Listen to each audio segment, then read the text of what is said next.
ओम नमः सिद्धेभ्यः जय श्री ओम नमः सिद्धेभ्यः जय श्री ओम नमः सिद्धेभ्यः। मंगलम भगवान वीरो मंगलम गौतमो गणी मंगलम कुंद कुंदाद्यो जैन धर्मोस्तु मंगलम। सर्वमंगल मांगल्यम सर्व कल्याण कारकम प्रधानम सर्वधर्माणां जैनम जयतु शासनम जैनम जयतु शासनम जैनम जयतु शासनम। तो हमारा विषय चल रहा था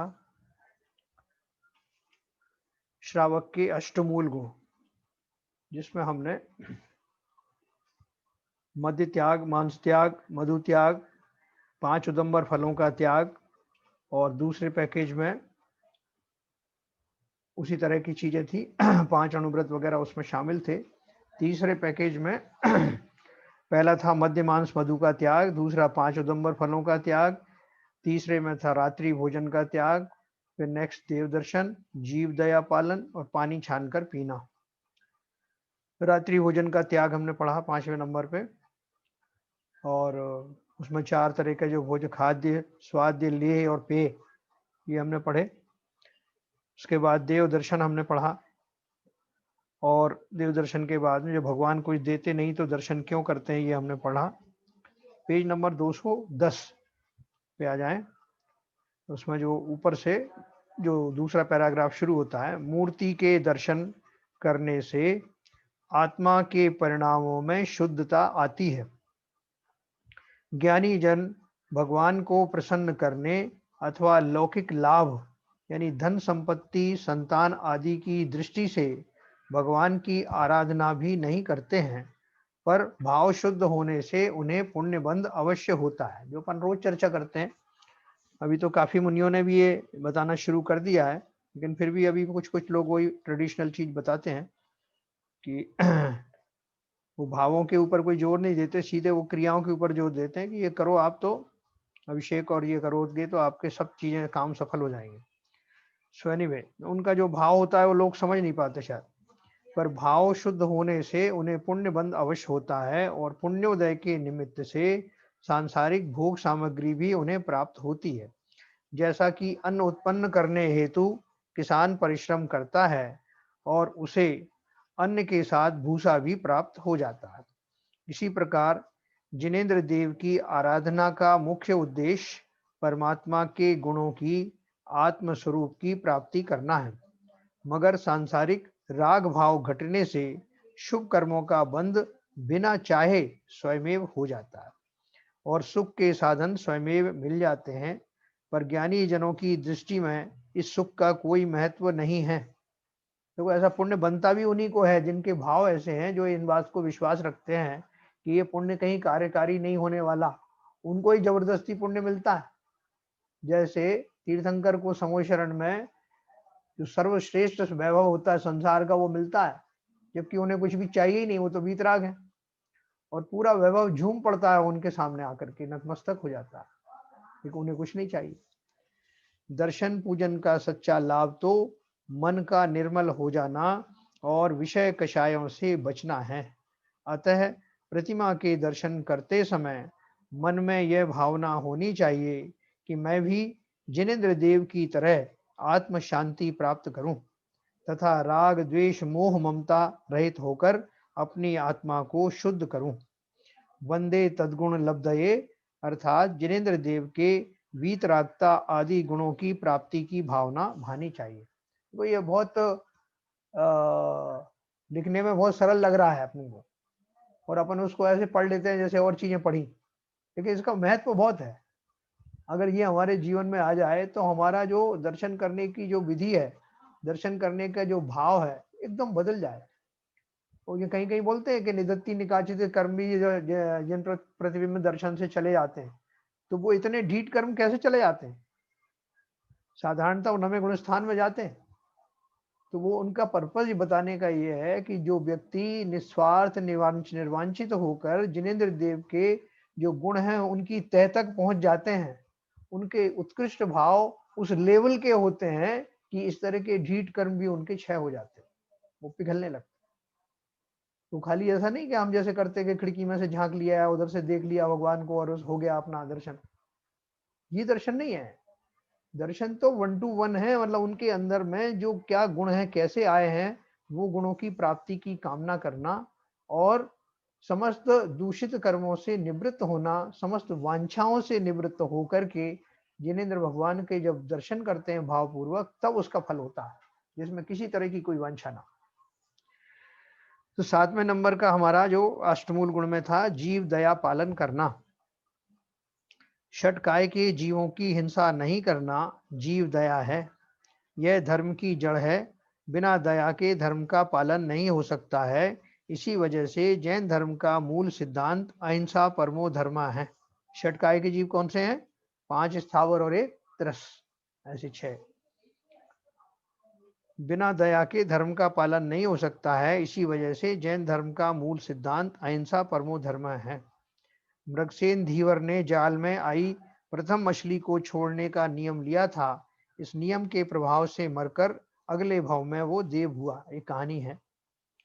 और 8वें नंबर का हमारा मूल गुण है पानी छानकर पीना। पानी में त्रस व स्थावर जीव होते हैं।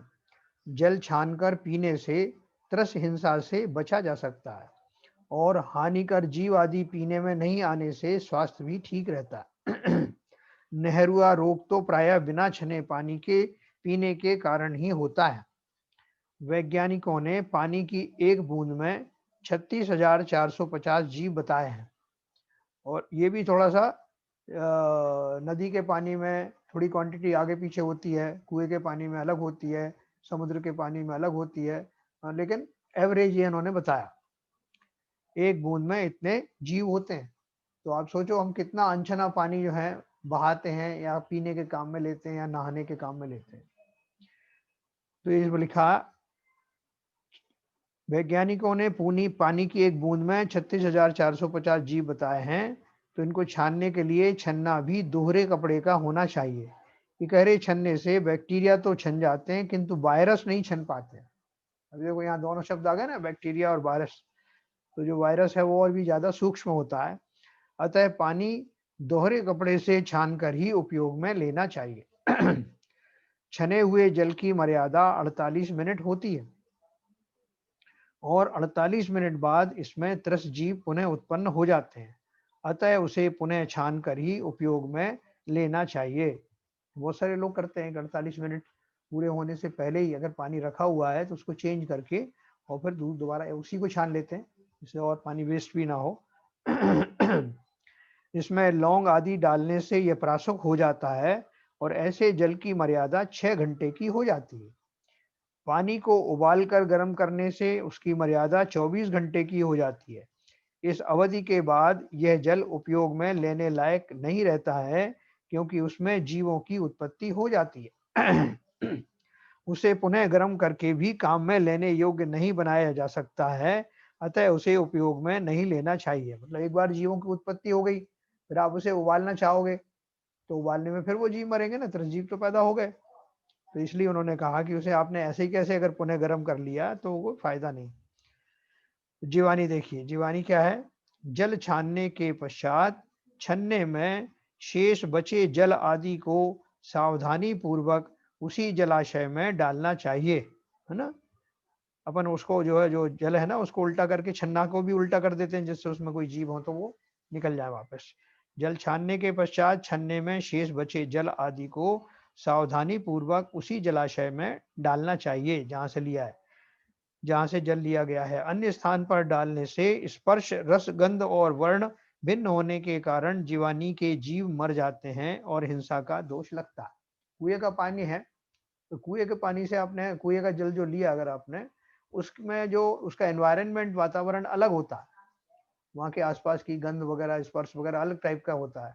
उस पानी को आपने नदी में डाल दिया तो वो जीवित नहीं बचने वाले, क्योंकि वहाँ दूसरे तरह का एनवायरनमेंट है। इसलिए कहा कि जहाँ जिस स्रोत से लिया है उसी स्रोत में आपको वो डालना है और विशेष सावधानी पूर्वक डालना है, क्योंकि उन जीवों की कितनी सी जान होती, तो इसलिए उसको बहुत सावधानी के साथ कि जो मरे नहीं। टेम्परेचर भी अगर डिफरेंस हो गया तो भी जीव मर जाते हैं जिस टेम्परेचर पे वो रहते हैं। तो ये सब चीजें बहुत सावधानी रखना चाहिए। अगर आप रख पाते हैं तो बहुत बढ़िया है, रख नहीं पाते हैं तो कम से कम वैसे भाव अवश्य करें और वो करुणा भाव अवश्य अपने अंदर लाएं और जितनी क्रिया हो सकती है उतनी करें। और सबसे बड़ी बात, बढ़िया बात तो यह है कि पानी का कम से कम प्रयोग करें। अष्टमूल गुणों की पालना आवश्यक है। यदि एक गुण की भी पालना नहीं की जाती है तो वह व्यक्ति श्रावक नहीं कहला सकता।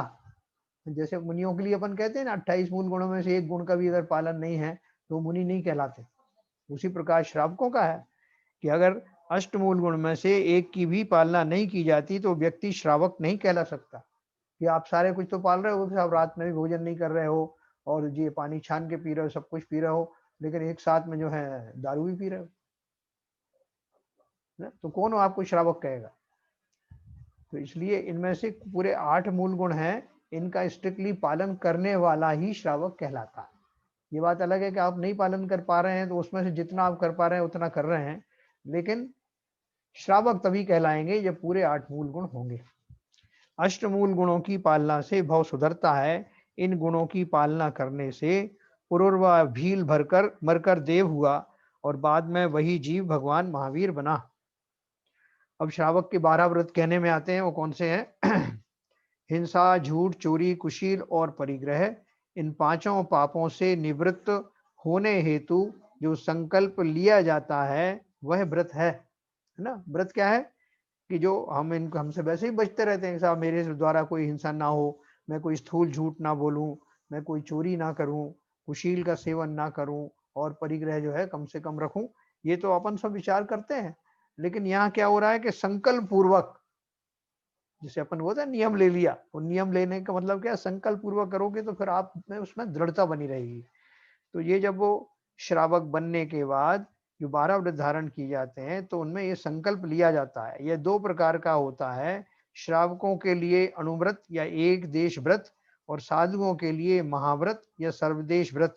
जो व्रतों से युक्त है वह व्रती कहलाता है। ये व्रती 2 प्रकार के होते हैं, पहला अगारी और दूसरा अनगार।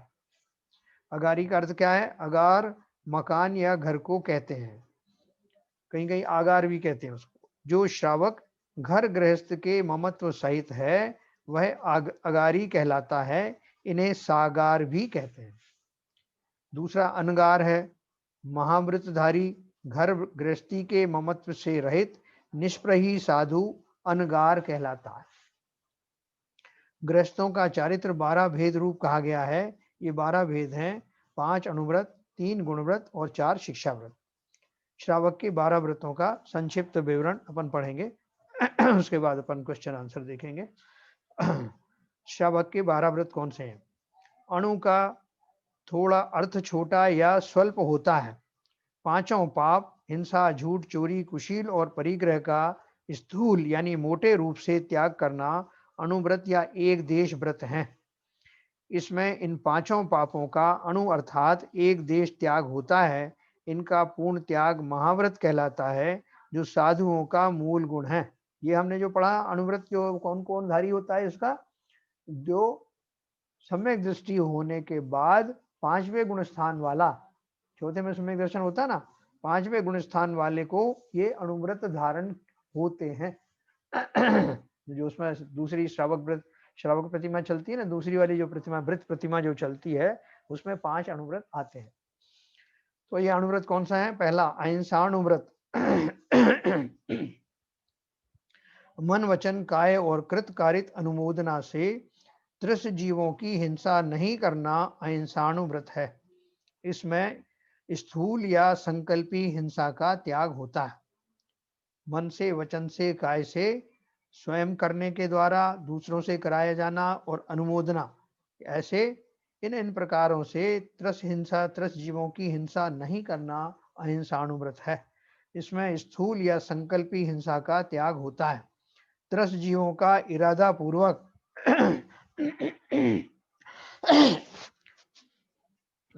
त्रस जीवों का इरादा पूर्वक व द्वेष पूर्वक घात नहीं करना तथा स्थावर जीवों का बिना प्रयोजन घात नहीं करना इसमें आता है।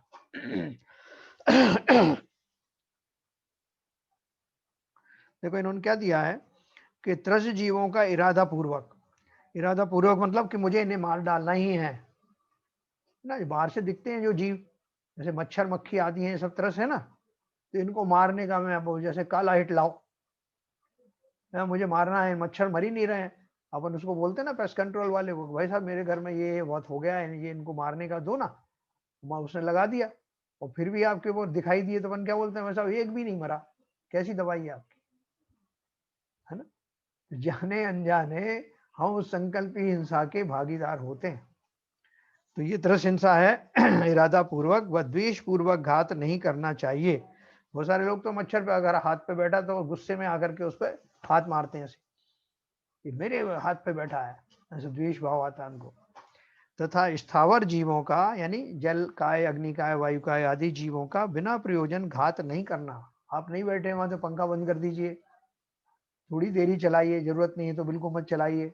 अग्नि का भी प्रयोग कम से कम करिए, बार बार अग्नि जलाते हो, है ना। और ये दूसरा पानी का तो है ही, ये सारे जो हैं जितने भी स्थावर जाति के जीव हैं, वनस्पति का भी है, उनका घात कम से कम हो, इसका आपको यत्न करना पड़ेगा। बिना प्रयोजन घात नहीं करना इसमें आता है। गृहस्थ संकल्पी हिंसा का त्यागी होता है एवं आरंभी, उद्यमी व विरोधी हिंसा का त्यागी नहीं होता है, परंतु वह इनमें भी यत्नाचार पूर्वक प्रवृत्ति करता है, जितना हो सके उतनी यत्न रखता है। इसी को अप्रमाद कहते हैं। प्रमादी होकर के करोगे तो भले ही जीव ना मरे, तब भी आपको दोष लगेगा। दूसरा है सत्यानुव्रत, है ना। पहला अहिंसानुव्रत, दूसरा सत्यानुव्रत। स्थूल असत्य अर्थात मोटा झूठ का त्याग करना सत्यानुव्रत है। जीव, समाज, धर्म, राष्ट्र पर जिस सत्य वचन से संकट आ जावे, ऐसा सत्य वचन भी नहीं बोलना सत्यानुव्रत में ही आता है ना। मुख्य रूप से तो क्या है कि स्थूल या झूठा, बिना कारण से झूठ बोलने की जरूरत ही नहीं, और कभी ऐसी जरूरत आ जाए, वो जरूरत भी कैसी हो, जिसमें दूसरों का परोपकार निहित हो, वहां आपको ऐसे वचन बोल करके उनकी जान आदि बचाना का वो भाव जो है वो भी इसमें आता है। लेकिन निरर्थक नहीं, हर बार झूठ बोले और अपना उसमें भी कोई बहाना ढूंढ लिया कि मैं तो साहब इसको बचाना चाह रहा था, इसलिए मैंने ऐसा कह दिया, और मैं भी तो एक जीव हूं, मैं अपने आप को बचाना चाहता था, इसमें मैंने झूठ बोल दिया। तो ये सत्यानुव्रत है। तीसरा है अचौर्यानुव्रत। स्थूल चोरी का त्याग इस व्रत में आता है। सार्वजनिक उपयोग में आने वाली वस्तुएं, हवा, पानी, मिट्टी आदि के अतिरिक्त बिना दिए दूसरे की संपत्ति आदि नहीं लेना और ना ही किसी को दिलवाना अचौर्यानुव्रत में आता है। कम तोलना, अधिक मूल्य लेना, घटिया वस्तु को अच्छी वस्तु में मिलाकर बेचना, किसी की गिरी हुई या भूली हुई वस्तु को प्राप्त करने आदि का भी त्याग करना इस व्रत के अंतर्गत आता है। अचौर्य को अस्तेय भी कहते हैं। चौथा है ब्रह्मचर्यानुव्रत। अपनी विवाहित स्त्री के अलावा अन्य स्त्रियों के साथ काम सेवन नहीं करना तथा उन्हें बुरी दृष्टि से नहीं देखकर अपनी माँ, बहन, पुत्री समान समझना ब्रह्मचर्यानुव्रत है। अष्टमी और चतुर्दशी आदि पर्वों के दिनों में अपनी स्त्री का भी त्याग इसमें आता है। ये अनुव्रत चल रहे हैं। पांचवा है परिग्रह परिमाण परमाण व्रत। धन, धान्य, हाथी, घोड़े, नौकर, वर्तन, जमीन, मकान आदि का अपनी आवश्यकता को समझकर जीवन भर के लिए परिमाण कर लेना और इससे अधिक की इच्छा नहीं करना परिग्रह परमाण अनुव्रत है। तो इस तरह से हमने 5 अनुव्रत पढ़े। अब इसके बाद में गुणव्रत, शिक्षा व्रत पढ़ने से पहले एक बार अपन कोई प्रश्न उत्तर हो तो देख लेते हैं। हाँ जी साहब, सबको समझ में आ रहा है? जैन साहब जी। ये आपने जल को छानने की जो प्रक्रिया बताई, हाँ तो उसमें आपने बोला कि पहले दिन आपने जो जल को प्रासुक किया, लौंग से रखा, हाँ 24 घंटे के लिए प्रासुक हो गया। हाँ, जल को छानने के बाद, जीवाणु निकालने के बाद, उसको गर्म प्रासुक करना। किया, उबालने के बाद, उसके बाद हाँ लौंग डाली, 24 घंटे तक वो प्रासुक रहा। हाँ, फिर आपने बोला उस जल को दूसरे दिन प्रासुक करके यूज नहीं कर सकते। नहीं, मुझे इसमें एक थोड़ा सा कैच लग रहा है मैंने लिखा उसे पुनः गर्म करके भी काम में लेने योग्य नहीं, मतलब वो पानी आपने सोचा एक बार बॉयल हो चुका तो आप दोबारा गर्म करने की जरूरत नहीं है। नहीं, मेरा इसी पे एक प्रश्न है हाँ कि अगर उसको दोबारा से, अगर उसमें 24 घंटे के बाद अगर तृषजीव उत्पन्न हो रहे हैं हाँ तो उनको दोबारा छान के हाँ वो बिल्कुल। प्रोसेस हो करके हाँ और उसको अगर दोबारा उबाल के प्रस्तुत किया जाए तो उसमें कोई हानि है क्या? हाँ, मेरे हिसाब से नहीं है, मेरे दिमाग हाँ, में वही भी यही है। आया था। बजाय एक मिनट हाँ बजाय नया जल लेने के हाँ वो जल तो वेस्ट नहीं होगा कम से कम। हाँ उस दृष्टि से अगर उसको पूरी विधि से हाँ। दोबारा से प्रस्तुत करके अगर यूज किया जाए तो उसमें कोई हानि है क्या? बोलो, प्रमिला बोल रही थी। इसमें एक बार अभी मैंने बीच में इस क्वेश्चन को शंका समाधान में सुना था प्रमाण सागर महाराज जी से जी कि उनने कुछ बताया था कि वो दोबारा मतलब जो 24 एक बार पानी उबल जाता है ना तो उसमें वो चीज मतलब पानी की पर्याय बदल जाती है, वो दोबारा यूज करने योग्य नहीं होता। ये पूछा गया था क्वेश्चन, इस तरह से बताया था कि दोबारा यूज करने योग्य नहीं होता, उसने हमने बताया था। और मेरे हिसाब से वो पीने के योग्य इसलिए नहीं होता है कि उसमें से वो गैसेस वगैरह जो डिजॉल्व गैसेस हैं वो निकल जाती हैं, उसका टेस्ट बदल जाता है। तो वो पीने के लिए भले यूज में ना आए, लेकिन उसे छान करके जैसे अपन आप कपड़े वपड़े धोने के काम में तो ले सकते हैं। जैसे दोबारा उबाल लेना तो वो उन्होंने मना किया था कि दोबारा उबाल के, जो हम बोल रहे हैं ना कि छान के, मेरे मन में भी जब अपना पर्यूषण पर्व चल रहा था ये क्वेश्चन मेरे मन में भी था जो अंकल जी, लेकिन अभी जो शंका समाधान में फिर अभी कुछ दिन पहले ही की बात है। हाँ हाँ, वो मैं समझ गया आपकी बात। एक प्रश्न मैं पूछूं? नहीं, उसमें जैन साहब, एक स्थिति ये हो सकती है साइंटिफिक रीजन की कि अगर जितना उबालेंगे उसमें उतने उसके अंदर जो डिजॉल्व मिनरल्स हैं नेचुरल, वो तो मैंने बताया आपको। हाँ, वो सारे आपके उसका टेस्ट बदल जाएगा एकदम, टेस्ट तो बदलेगा ही, हाँ। मगर जो नेचुरल मिनरल्स होते हैं जो बॉडी को प्रशस्त करने के लिए काम आते हैं, उनका क्षीण हो जाएगा। बिल्कुल ये अगर इस दृष्टि से बोला है तो बात और समझ में आती है। नहीं, धार्मिक दृष्टि से वो कह रहे हैं पर्याय बदल जाती है, नहीं, उसकी जीवानी नहीं हो सकती, वो फिर पानी की पर्याय में नहीं रहता, एक मिनट, हो सकता है वो और पर्याय बदल जाती है। बहन जी कुछ और बोल रही हैं। हाँ, एक मिनट। उसकी जीवानी नहीं हो सकती क्योंकि अब उसमें ना दूसरी प्रकार के जो जीव उत्पन्न होते हैं तो उनको छान करके फिर दूसरे जन्म में डालेंगे तो भी कोई फायदा नहीं है, क्योंकि अब उसमें दूसरे प्रकार के जीव उत्पन्न होंगे।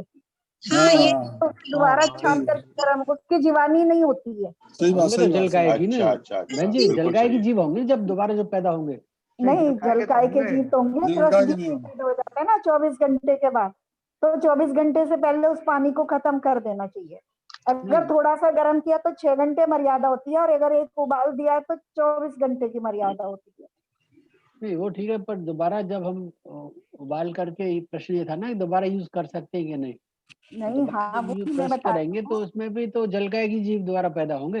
जल गाय के नहीं होते वो फिर भी पैदा होंगे ना, और जो तरसकाई जीव होंगे वो दूसरी प्रकार के होंगे, पानी नहीं की जा सकती। तरसकाई जीव तो छन्ने में आ जाएंगे, और तरसकाई जीव भी वो जीव नहीं होते जो पानी में, नॉर्मल पानी में जो रह सके, नॉर्मल पानी रहता ही नहीं है। जब उबालने के बाद में पानी नॉर्मल नहीं रहता और उसकी पर्याय बदल जाती है, इसलिए जो जीव जो पैदा होंगे उसमें वो भी दूसरे तरीके के होंगे, और उनको बचाया जाने के लिए सोर्स, उसका सोर्स कहाँ है पानी का, जो बहन जी कह रही जीवानी नहीं हो पाएगी पूरी। बराबर बात है। देखो वो जो जीव उत्पन्न होंगे ना दूसरे, जो त्रसजीव, भले ही वो त्रसजीव होंगे लेकिन वो क्या उस एनवायरनमेंट वाले होंगे, और जिस सोर्स से आपने पानी लिया है वहां जिस एनवायरनमेंट में जीव रहते हैं उसके एनवायरनमेंट में इसमें फर्क पड़ जाएगा। वो सोर्स मिल नहीं पाएगा, तो वो इसको जीवित नहीं रहेंगे वहां डालने से। और जो पीने का है वो बात जो अपन ने वो भी कही साइंटिफिक, कि उसमें से वो मिनरल्स वगैरह सब डिजॉल्व गैसेस निकल जाने से अब देखो उबला हुआ पानी आप देखो, अब बहुत से लोग पी नहीं पाते, उसका टेस्ट में बदलने लगता, तो इसलिए कहा होगा वो सब। तो फिर बचे हुए उबले पानी को कहाँ कैसे डिस्पोज करने का तरीका होगा? हाँ, बचे हुए के लिए तो वही बहन जी बताइए। पहले यूज ही नहीं, इतना ही थोड़ा थोड़ा करके यूज करते हैं, जरूरत से ज्यादा गर्म ही नहीं करते हैं उतना ही गर्म करते हैं। यूज करना उतना ही उबालो 24 घंटे के हिसाब से कि उतने उससे दूसरे काम में उपयोग कर सकते हैं, जैसे जैसा आपने बताया कपड़े धोना है या पेड़ों में डालना है, घर में सफाई करनी है, बर्तन धोने हैं, जाएगा बच्चा है तो कहीं उसमें भी क्या है कि वो आप छान करके यूज करोगे ना, दोबारा छानोगे तो वो जो आपकी छन्नी है उसमें वो तरजीव रहेंगे और उनकी जीवाणु हो नहीं सकती। बहन जी का ये कहना है। हाँ सही बात है, ये भी बात सही है। मगर जो दूसरा बैलेंस पानी का जो एलके जैन साहब पूछ रहे हैं उसका क्या उपयोग करना चाहिए, करके किसी भी काम में उपयोग कर सकते हैं, बजाय नाली में बजाय नाली में सीधा बहाने के। बिल्कुल बिल्कुल बिल्कुल। वास्तविकता ये है कि सामान्य रूप से जीवाणु तो इस पानी की भी नहीं होती। हम जो पानी का अगर घर का टेप का छान लें या उसका छान लें, जीवाणु तो जो मेथड है, जो प्रिस्क्राइब्ड जो तरीका है, उसके साथ जीवाणु तो हो ही नहीं पाती वैसे भी, सामान्य तौर से भी। बाबूजी केवल भाव जीवाणु होती है। हाँ बस, हाँ वही आई मीन टू से जो आप कह रहे हो वही मैं भी कह रहा हूँ। अरे जैन साहब कुछ बोल रहे हैं, बोलिए। हम ये बोलना चाह रहे हैं कि पहले तो कुओं से पानी लाते थे और छानते थे वहां पे, और बिल छानी को कुएं में डाल देते थे। अब बोर का पानी चलेते हैं तो बोर का पानी बोर में कैसे डालें? डालने के बाद हाँ वही सब तो बात आ रही है अभी कि वो पॉसिबल नहीं है, इसलिए आजकल तो भाव से कर सकते हैं, भाव डाल दिया। हाँ बोलिए प्रमिला जी। मैं ये बोल रही थी जैसे 24 घंटे की मर्यादा का पानी की बात हो रही ना, एक्चुअल में जो पानी जो व्रती लोग है ना, और ये मंदिर में भगवान का अभिषेक है और साधु मुनि महाराज की जो क्या कहते हैं आहारचर्या है, उसमें हम दोबारा यूज बिल्कुल नहीं कर सकते हैं। हम घर गृहस्थी में तो कर लेंगे 24 घंटे का उबला हुआ पानी, बट उनके लिए वो पानी मतलब कि हम दोबारा फिर 24 घंटे का पानी छान के भगवान का अभिषेक कर लें या मुनि महाराज का चौका लगा लें या प्रतिमाधारी है, वो उनके लिए तो ये स्ट्रिक्टली मना है कि वो दोबारा यूज नहीं कर सकते। उनके लिए एक्चुअल में ये है।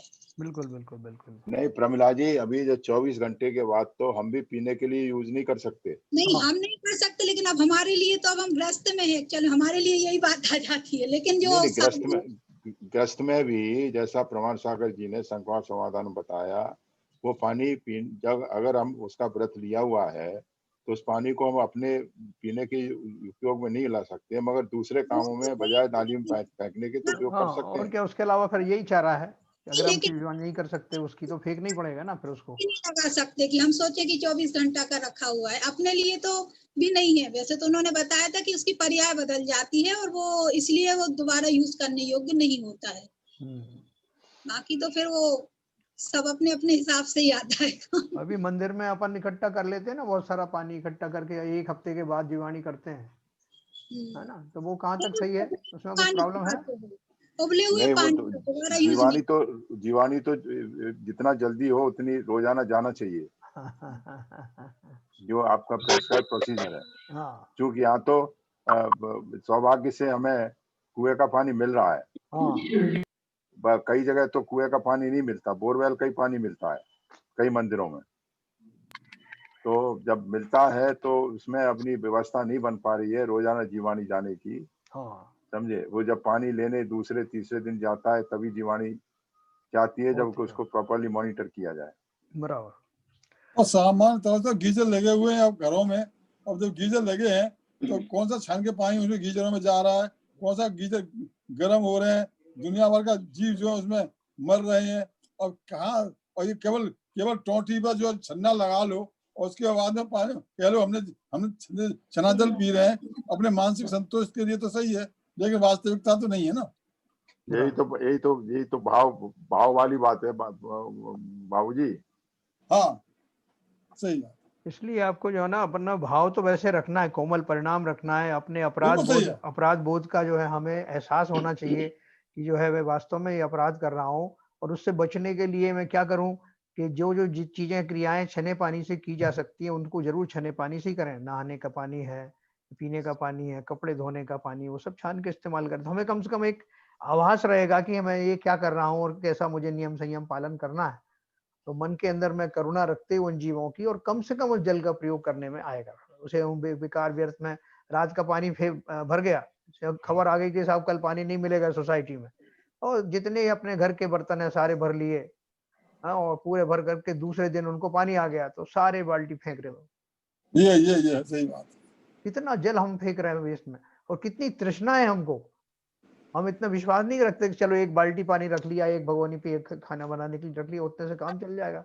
लेकिन जैसे वो हमारा जो बुफे सिस्टम होता है ना, प्लेट भर के ले आते हैं, भले ही ना खाते बने बाद में उसी तरह से हमारा ये है, इकट्ठा जल कर लेंगे। मालूम, अरे साहब कल पानी नहीं आ रहा, वैसे आप कितना पानी यूज करते हो, उससे कई गुना ज्यादा रख लेते हैं स्टोरेज, फिर उसे कोरोना में लोगों ने 6 महीने का सामान भर के रख लिया था।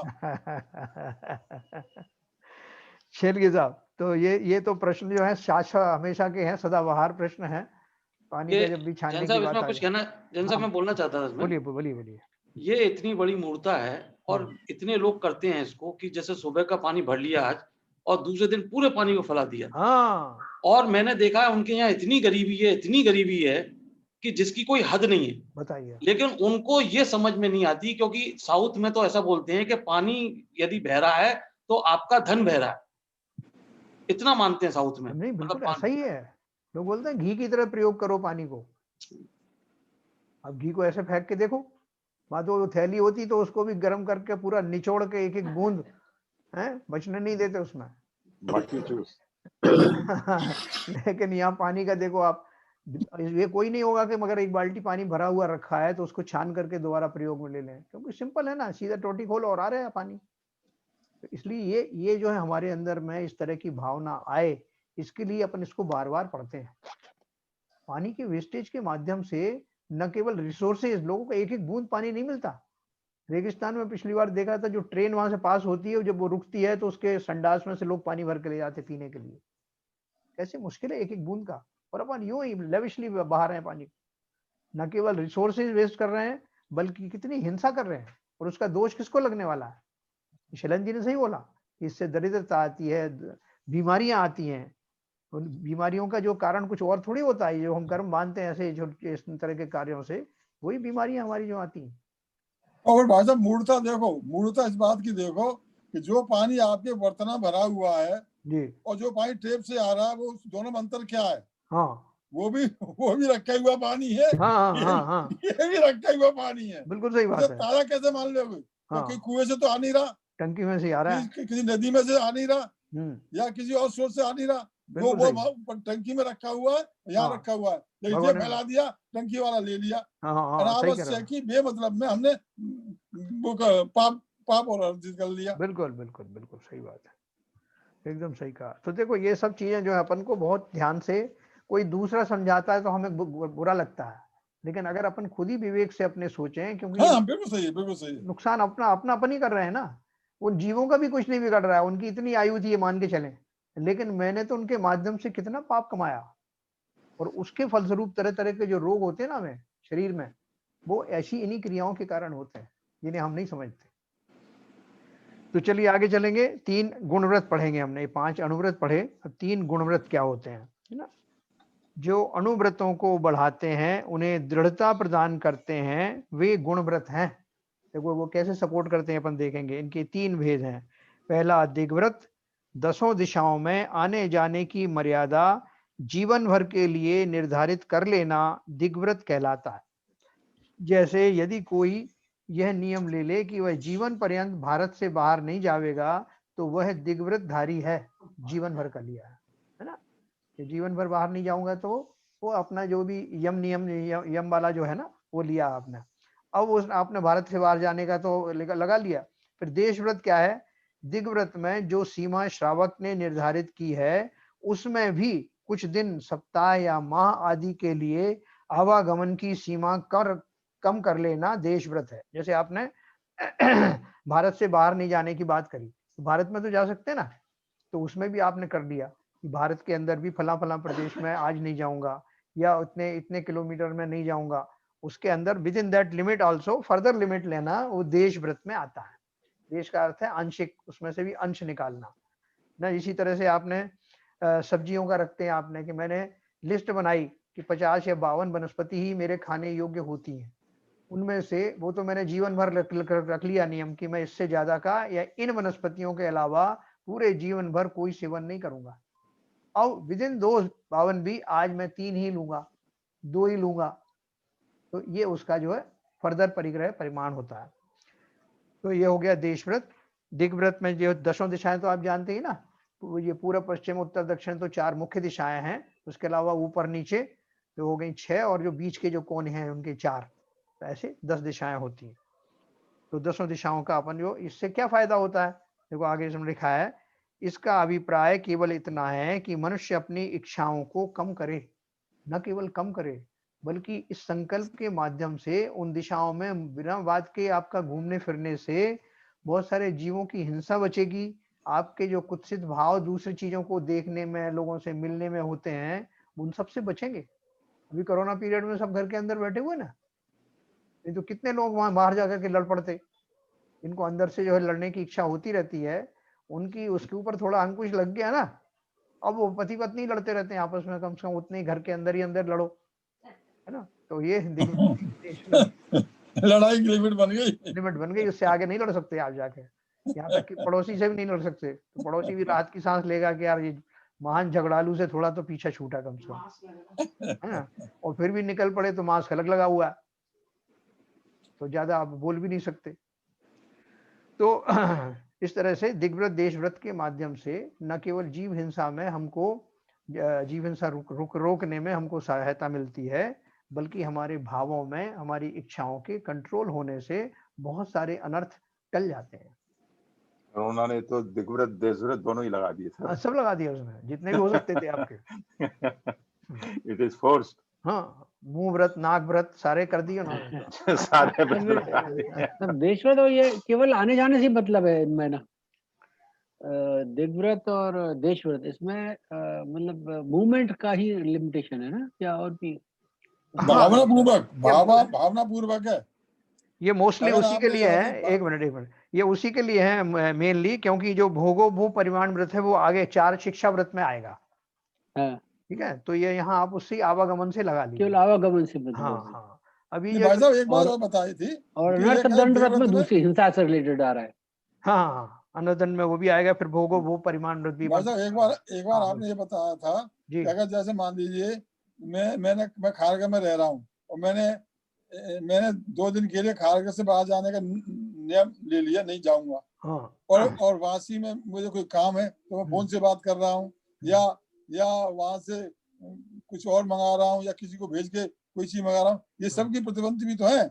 बहुत कुछ है इसमें, तो बहुत सब प्रतिबंध है। तब वो व्रतों में प्रतिबंध है, बात भी नहीं कर सकते आप आउट ऑफ। बिल्कुल सही है, जितना एरिया आपने रखा है उसी के अंदर। लोग तो क्या करते थे पहले, आउट ऑफ रेंज बात भी नहीं कर सकते। एक जगह बैठे, आपने बोला कि मैं अभी आज पूरे दिन भर इस कमरे से बाहर नहीं जाऊंगा, वो बाहर की दूसरे कमरे में नहीं जाऊंगा। अब दूसरे कमरे में आपकी पत्नी बैठी है, तो उसको कैसे बुलाया जाए, तो एक पत्थर फेंकते हैं वहां दूर से। पत्थर भी नहीं फेंक सकते, पत्थर भी नहीं फेंक सकते हैं, उसका इशारा भी नहीं कर सकते। अभी देखो मौन व्रत लेके भोजन करने बैठते हैं ना अपन, मौन कहाँ होता है, उंगली से इशारे से बताते हैं खीर और परोसो, वो मौन नहीं हुआ, हलवा और दूध। हाँ, मुंह करके बात करते हैं ना। हाँ, लेकिन कुछ तो है, कुछ हुआ, कुछ तो है। मौन व्रत नहीं, देखो कुछ अंश तक तो पाल सकते हैं, लेकिन नहीं, देखो बाबू जी ऐसा है, अगर मन के अंदर में मौन वास्तव में मन से होता है। अगर मन में मौन नहीं आया तो बाहर की फिर और ज्यादा संकल्प शक्ति बढ़ जाती है कि मैं किसी तरह से इसको बताऊं, और वो पत्नी नहीं समझी, आप बोल रहे हो खीर, बोले आई रायता है, तो आपकी खोपड़ी गर्म हो जाएगी उसमें। जितना भोजन कर रहे हैं वो भी शांतिपूर्वक नहीं होगा। चीनी बगल में बैठा लिया, हाँ, बगल में बैठ गए भैया, बाबूजी बैठे, बाबूजी की हमने बहुत मदद करी ना वहाँ जबलपुर में, ये बैठ गए लोग, उठा कुछ डाल जाते थे कि बाबा तो बोलता नहीं है, इसका मतलब मौनम स्वीकृति लक्षणम।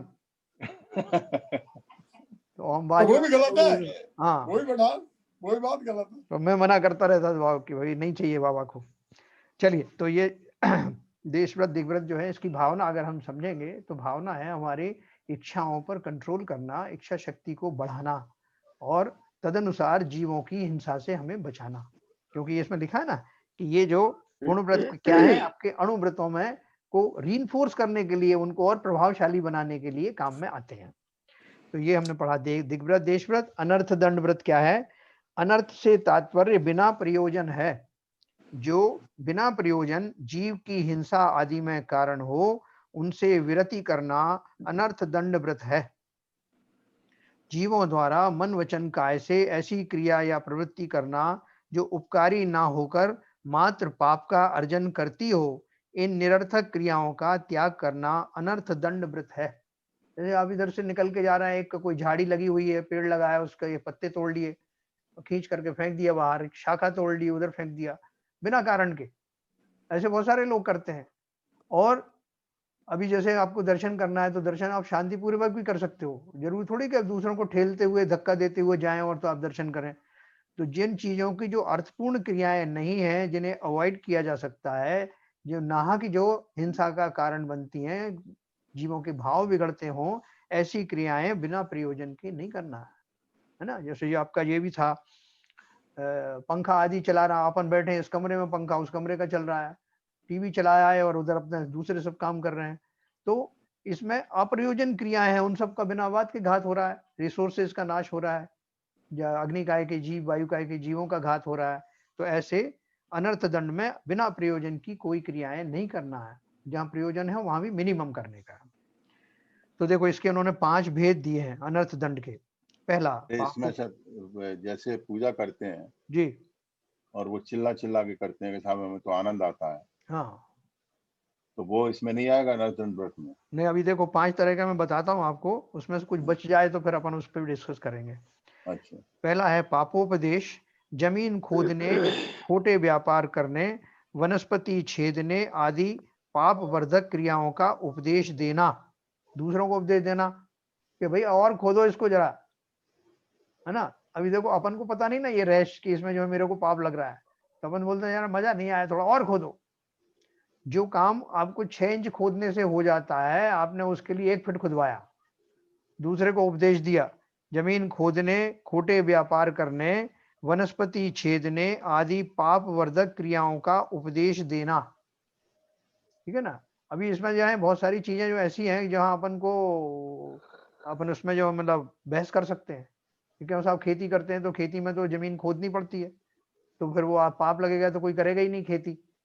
तो जो वास्तव में पाप से बचना चाहते हैं वो ऐसे कृषि आदि का कार्य नहीं करते, ये मैं आपको बता दूं। बागवानी ये वगैरह करना, वनस्पति छेदना इसमें आता है, लेकिन वो जोर से इसलिए नहीं बोलते कि उसमें बहुत सारे लोगों का वो उद्योग में आता है, उनका जो है उनकी रोजी रोटी होती है, इसलिए वो ज्यादा कह नहीं पाते लोग, लेकिन वास्तविक स्थिति यही है। तो ये क्या उपदेश देने तक ही सीमित है कि या करने का भी प्रयोजन है? नहीं, करना तो है ही है, मतलब देखो उतने ऊपर तक की बात बताएगी ना, स्वयं करना, अपने तीनों चीज चलती ना, कृत कारित अनुमोदना, यस, ना खुद करना, ना दूसरे को करने के लिए कहना, ना उसकी अनुमोदना करना। तो जमीन खोदने, खोटे व्यापार करने, वनस्पति छेदने आदि पाप वर्धक क्रियाओं का उपदेश देना। आपने बोल दिया किसी को, भाई साहब मैं क्या करूं, बोले आजकल वो पेस्ट कंट्रोल का अच्छा धंधा चल रहा है, वो कर लो। और किसी किराने वाले को, अपने साथी को बोल दिया कि तुम ऐसा करो, ये कीटनाशक रखना शुरू करो, इससे अच्छी बिक्री होगी तुम्हारी। तो वो तो पहले ही से रखे हुए था, 10 और उठा लाया। तो उस हिंसा का जो अनंत हिंसा है, कितने जीव मरेंगे उससे, और कब तक वो व्यापार चलेगा, उस सब की हिंसा लगने वाली। बहुत सावधान रहने की जरूरत है अपन को, क्योंकि अपन को निकलना है यहाँ से। जिन्हें नहीं निकलना वो कितने असावधान रहो, हमें कोई मतलब नहीं। तो जमीन खोदने, खोटे व्यापार करने, खोटा व्यापार मैंने आपको जैसे बताया, या जो है आपका मांसाहार की दुकानें खोलना, या हिंसापूर्ण वस्तुओं का व्यापार करना, चाकू छुरियों का धंधा करना, बंदूकों का धंधा करना, जूते चप्पलों का, चमड़े की जूते चप्पलों का धंधा करना, ये सब, और उनका उपदेश देना, ये पापोपदेश में आता है। दूसरा है हिंसा दान, हिंसा के उपकरण, दूसरे में आया वो, हिंसा के उपकरण शस्त्र, तलवार, छुरी, कटार आदि तथा जहर आदि मांगने पर देना। मांगने पर देने का अर्थ क्या है? बहुत सारे लोग जो है चाकू वगैरह किसी को देते नहीं उधार, पड़ोसी ने बोला जरा आपका देना वो बड़ा वाला चाकू, हाँ, तो वो किसके कान काटना भाई, नहीं नहीं वैसे ही चाहिए था। तो बहुत सावधानी रखते हैं लोग, नहीं देते चाकू छुरी आदि, क्योंकि वो जो है हिंसा के उपकरण है। और देखो बड़े बड़े चाकू छुरी भी नहीं रखते जो जैनी होंगे, इसीलिए वो बड़े फल जो होते हैं ना, कटहल वगैरह, अब कटहल वगैरह को काटना होगा आपको, भले ही वो ऊपर होते हैं शाखा में, जमीन में नहीं होते, जैक फ्रूट, उसको काटने के लिए आपको बड़े बड़े चाकू छुरी या हंसिया आदि का प्रयोग करना पड़ता है। तो उनके प्रयोग करने में ऐसे भाव बनते हैं, तो भाव बनने से जैसे कि किसी जीव को ही मारा जा रहा है, इस जाति के भाव बनने की संभावना रहती है। इसलिए ना आप जो है कहते हैं ना कि ना होगा बांस ना बजेगी बांसुरी, ऐसे बड़े फल आप लाएंगे ही नहीं। तो इस तरह के बड़े बड़े उपकरण जिनसे बड़े जीवों की हिंसा होती है, वो भी फिर आप नहीं लाएंगे। इन सब में रहस्य है थोड़ा। तो हिंसा दान में ये हो गया, हिंसा के उपकरण शस्त्र तथा जहर आदि मांगने पर देना। फिर प्रमादचर्या, प्रमाद पूर्वक भूमि पर विचरण करना, बिना देखे भाले बैठना, बिना कारण पानी गिराना, बिना कारण अग्नि जलाना, कुत्ते बिल्ली आदि को पालना, बिना कारण कच्चे फल पत्ते टहनी तोड़ना आदि, ये प्रमाद में आता है ना। प्रमाद जो है आगे भी अपन पढ़ेंगे। प्रमाद में मुख्यतः क्या होता है, असावधानी पूर्वक अपने स्वरूप का ध्यान ना रखते हुए और आलस्य के कारण, ऐसे बहुत सारे प्रमाद के भेद हैं, अपन पढ़ेंगे आगे। फिर अपध्यान, निष्प्रयोजन अन्य जीवों का बुरा विचारना। तो बैठे बैठे अपन सोच रहे हैं कि ये यहाँ गिर पड़े तो अच्छा है, एक गड्ढा है, कोई जीव उधर से जा रहा है, अपन को मजा आएगा, ये देखो कैसे गिरेगा तो अपन को कैसा आनंद आएगा, ऐसे अपध्यान आते हैं लोगों। तो निष्प्रयोजन अन्य जीवों का बुरा विचारना। फिर दुष्श्रुति, मिथ्या शास्त्रों का पढ़ना, कषाय उत्पन्न करने वाले अश्लील साहित्य को पढ़ना, खोटी कथाओं, राजकथा, स्त्री कथा, चोर कथा, भोजन कथा आदि का सुनना, सिनेमा व दूरदर्शन पर अश्लील दृश्य देखना आदि। और इसके विपरीत अपन बोले तो किसी को बोले सत्य साहित्य ना पढ़ने देना, वो किस में आएगा? अच्छा साहित्य पढ़ रहा है लेकिन हमें डर ये है कि ये पढ़ लेगा तो ये वैराग्य ना हो जाए कहीं, तो अपने हाथ से निकल जाएगा, तो उसको नहीं पढ़ने देना किसी न किसी बहाने से। तो ये हमारा ज्ञानावर्णी कर्म का तीव्र बंध होता है। तो इस तरह से हमने ये 3 गुणव्रत पढ़े। गुणव्रत का काम क्या है? अणुव्रतों को, 5 अणुव्रतों को और ज्यादा पुष्ट करना। अब इसके आगे है 4 शिक्षा व्रत। संसार के बंधन से छूटने और आत्म कल्याण करने के लिए मुनि धर्म की शिक्षा प्राप्त करने हेतु जो व्रत श्रावक द्वारा ग्रहण किए जाते हैं उन्हें शिक्षा व्रत कहते हैं। इसके 4 भेद हैं। आत्म कल्याण के लिए मतलब अब ये फोकस्ड हो गया, वहां तो फिर भी थोड़ा व्यवहार था कि जीवों की हिंसा रोकने के लिए, ये सब करने के लिए वो उसको मुख्य करके बोला गया है। और यहाँ मुख्य किसको कहा है? संसार के बंधन से छूटने और आत्म कल्याण करने के लिए मुनि धर्म की शिक्षा प्राप्त करने हेतु। मुनि कौन बनते हैं? श्रावक ही तो बनते हैं ना मुनि। तो उसकी शिक्षा नहीं लोगे क्या? सीधे जाकर खड़े हो जाओगे? मैं बन गया महाराज, मैं आ गया हूँ, ये मैंने फेंके कपड़े और बन गया मुनि। और दूसरे दिन से पूछ रहा है कि महाराज 2 बार खाना है कि 4 बार है? तो महाराज ने कहा तुम्हें पता नहीं कि 1 बार ही खाना? अच्छा, मुझे तो पता ही नहीं था। और वो लंगोट धारण करके आ गए, महाराज मैंने ले ली दीक्षा। भैया ये तो ये भी उतारना पड़ेगा। तो बिना मालूमात के, बिना नियम जाने हुए अगर आपने नियम लिए तो पलेंगे नहीं।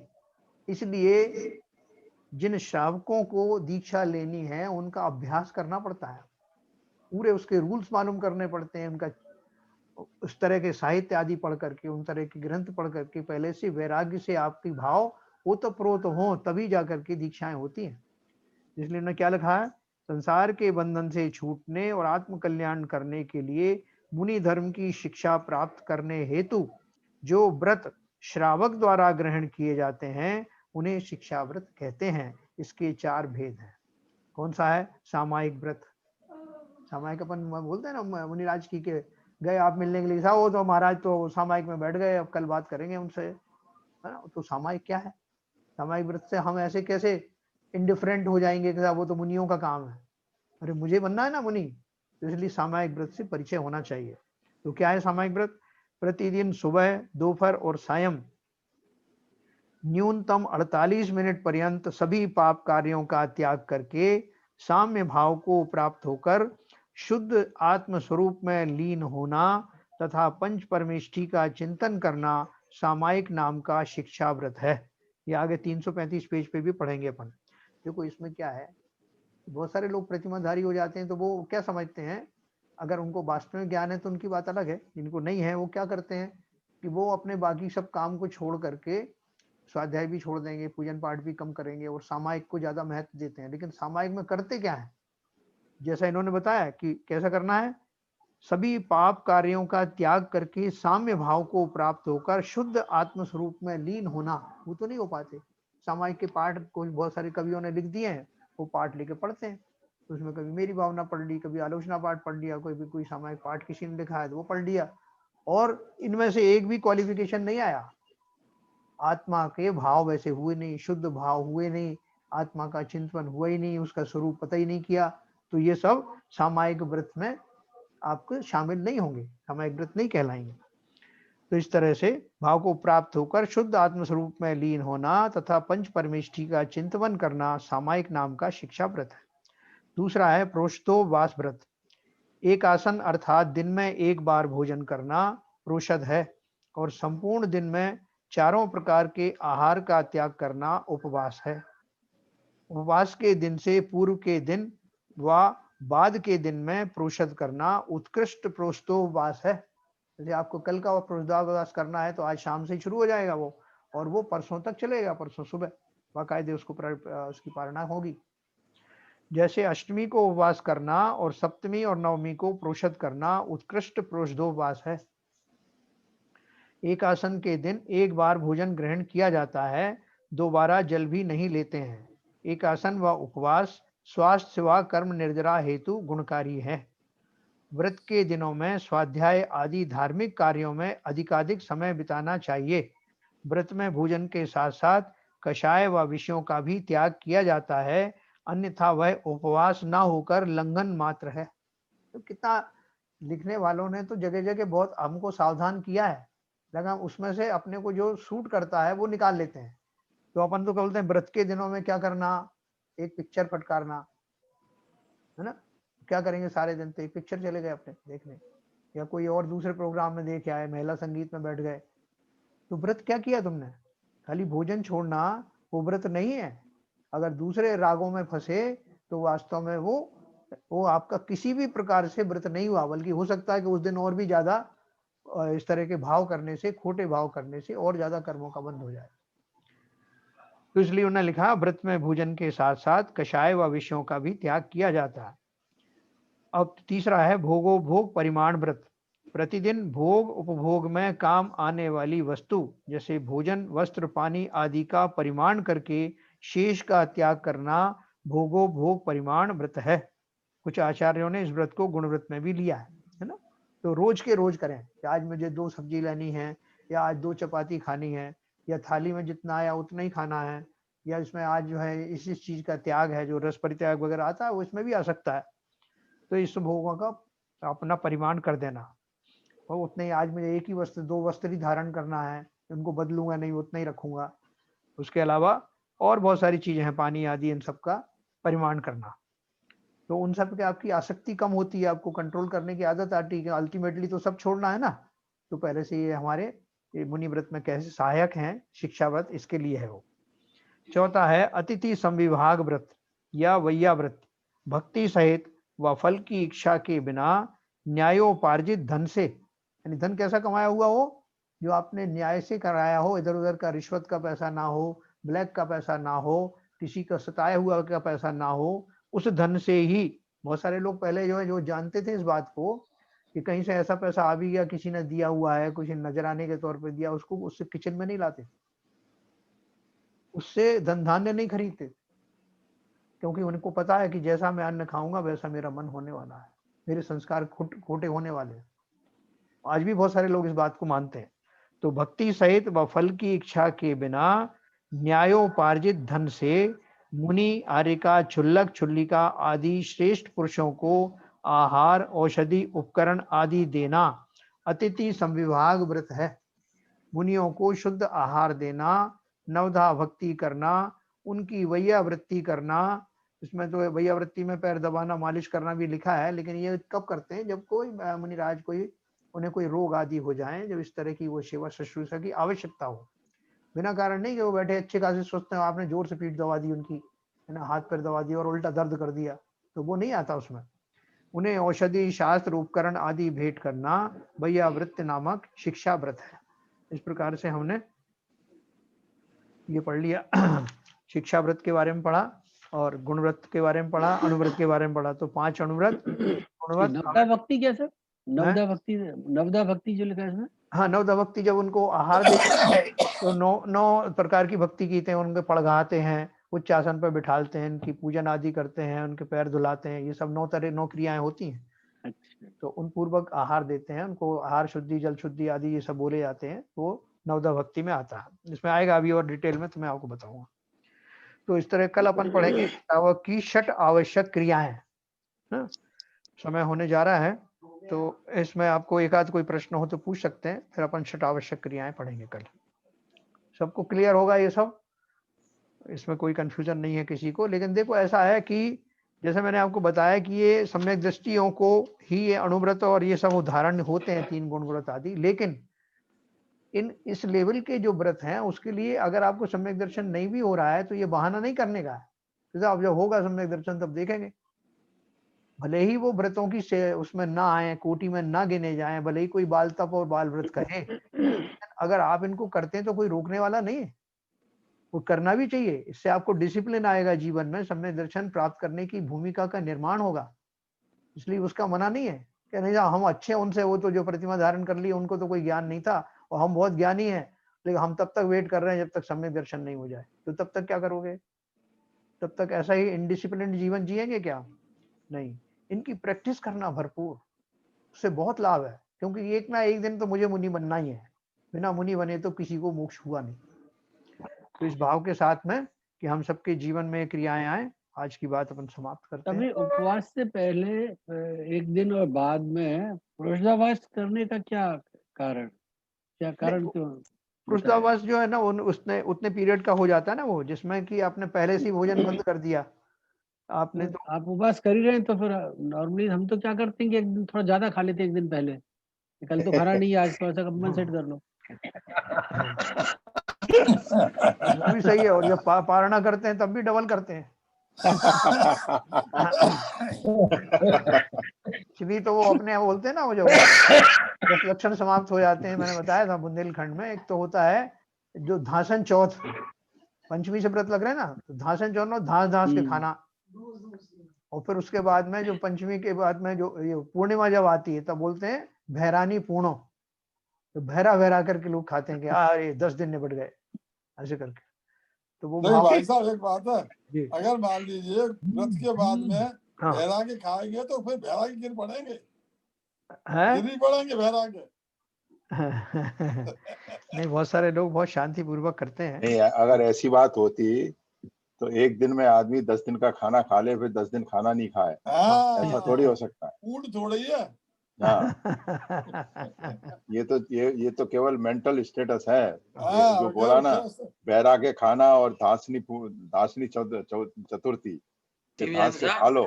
शिवजन साहब, मैंने धाप के खाने हुए देखा है लोगों को, 2 घंटे तक खाते हुए देखा है लोगों को कंटिन्यूस। नहीं, बिल्कुल बात सही है जो कह रहे हैं एसके जैन साहब, ये प्रचलन है कई जगह। इसके जैसे कहने का मतलब यह है कि करने से पहले भाव मत बिगाड़ो। अगर मान लो कल व्रत करना है तो ये भाव भर रखो, कल व्रत करना है, आज ज्यादा खा ले, बराबर। या कल व्रत किया है तो हमने और जाके घर पर कलेश करना शुरू कर दिया, तो पता नहीं था मैंने कल व्रत किया है और मेरे कोई खाने की व्यवस्था नहीं है, ये नहीं है, वो नहीं है। इस प्रकार के जो हम लोग भाव ना आए, इस तरह के सामान्य जो क्रियाएं करते हैं वो नहीं करनी चाहिए। इसलिए उसको प्रोषदोवास कहते हैं। प्रोषदोवास की क्रिया बताई उन्होंने। प्रोषदोवास जैसे कहते हैं, जिसका नाम प्रोषदोवास है, वो कैसे होता है और क्या विधि होती है, तो ये उनको विधि बताई।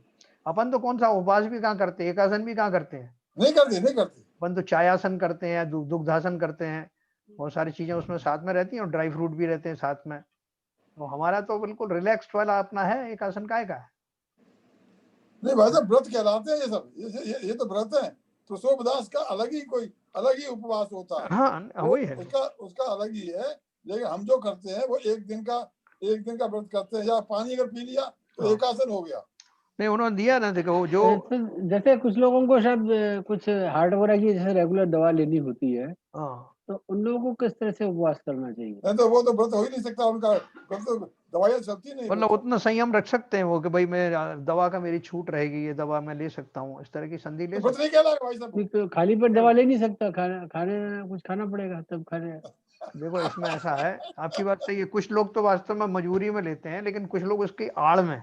नहीं, आजकल ऐसे लोग ज्यादा, ये हार्ट की दवा तो बड़ा कॉमन है ना आजकल। हाँ कॉमन। तो नहीं देखिए, अब इस तरह के लोग किस तरह उपवास करें, किस तरह नहीं से? वो ले लेना। उनमें से एक मैं भी हूँ भैया। हाँ इसीलिए मैं स्पेसिफिक पूछ रहा था, मैं भी हार्ट की दवा लेता हूँ। तो मैं अपना एक्सपीरियंस बता रहा हूँ बाबूजी। व्रत नहीं कर पाता बाबूजी, मैं अपना एक्सपीरियंस बता रहा हूँ कि जब मैं व्रत करता हूँ तो उस दिन वो दवा नहीं लेता हूँ, एक दिन स्किप करता हूँ। हाँ ये भी कर सकते हैं आप, ऐसी बात नहीं, ऐसे एक दिन में कोई डेथ नहीं हो जाती। मैंने डॉक्टर से पूछा कि अगर कोई दवा मिस हो जाए कोई एक दिन, तो बोले कोई फर्क नहीं पड़ता है, वो बॉडी बैलेंस करती है। अगर आप रेगुलर दवा ले रहे हैं और अगर एक दिन मैंने जैसे चतुर्दशी का, पंचमी का, अष्टमी का व्रत किया तो मैंने दवा नहीं ली, उससे धीरे धीरे कोई फर्क नहीं पड़ा। धीरे धीरे हमारे डॉक्टर ने तो हवा निकाल दी थी। अब जब पहली बार अटैक हुआ था तो पहली 10 लाख की पड़ी, तो मैंने जो है कहा कि मैं 10 दिन तक दवा नहीं लूंगा, और वो नहीं लूंगा। बच्चे ले जाकर के डॉक्टर के पास चले गए, डॉक्टर से कहा साहब ये ऐसे कह रहे हैं। डॉक्टर ने उनको कह दिया कि एक टाइम की दवा लूज हुई तो मैं नहीं जानता क्या होगा। नहीं देखिए वो स्थिति जो बाबूजी, वो स्थिति तो चलिए अपन जिनवाणी स्तुति करते हैं, उसके बाद में फिर अपन और चर्चा करेंगे, कि वो किसी को कहीं जाना हो तो जा सकता है। जिनवाणी स्तुति करें। मिथ्यातम नाश वे को ज्ञान के प्रकाश वे को अपर भास वे को भानु सी बखानी है। जय हो द्रव्य जान वे को बंध विधि भान वे को सो पर पिछान वे को परम प्रमाणी है। अनुभव बताए वे को जीव के जताए वे को काहू न सताए वे को भव्य और आनी है। जहाँ तहाँ तार वे को पार के उतार वे को सुख विस्तार वे को यही जिन वाणी है। हे जिनवाणी भारती तो हे जपू दिन रैन, जो तेरी शरणा गए सो पावे सुख चैन। जिनवाणी के ज्ञान से सूझे लोकालोक, तो वाणी मस्तक नमो सदा देते हैं धो, सदा देते हैं धो। जिनवाणी माता की जय। नमोकार बोलेंगे।